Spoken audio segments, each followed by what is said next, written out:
අද ඔයාලත් එක්ක කතා කරන්න තෝරගත්ත මේ ගාන පොඩි වෙලාවක් අරගෙන වීඩියෝ එක නවත්තලා හදන්න try කරන්න. බැරි නම් මාත් එක්ක ගාන හදාගෙන යමු. 3 x වෙනි බලය සමානයි x ගේ 9 වෙනි බලයට කියලා තියෙන ගාන. මම මුලින්ම 3 x වෙනි බලය 9 මේ පැත්තට ගෙනාවන් පස්සේ 9 1 යට යනවා. x ඊළඟට ඒ වගේම x අපි යහ පැත්තට ගෙනියමු. එතකොට 3 1 යට 9 සමානයි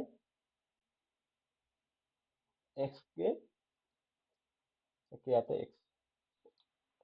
පොඩි නිර්මාණයක් කරගන්න පොඩක් බලන්න එක පුළුවන්ද කියලා. දැන් අපිට 3 ලියන්න පුළුවන් නේද? 3 සමානයි 9 වර්ගමූලය. ඒ කියන්නේ 9 භාගවෙනි බලය.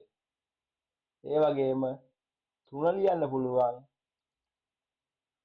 27 දර්ශක 1යට 3. මේ නිර්මාණය මේකට භාවිතා කරනවා. මම මේ ගාන පහලට ආයි ගන්නවා.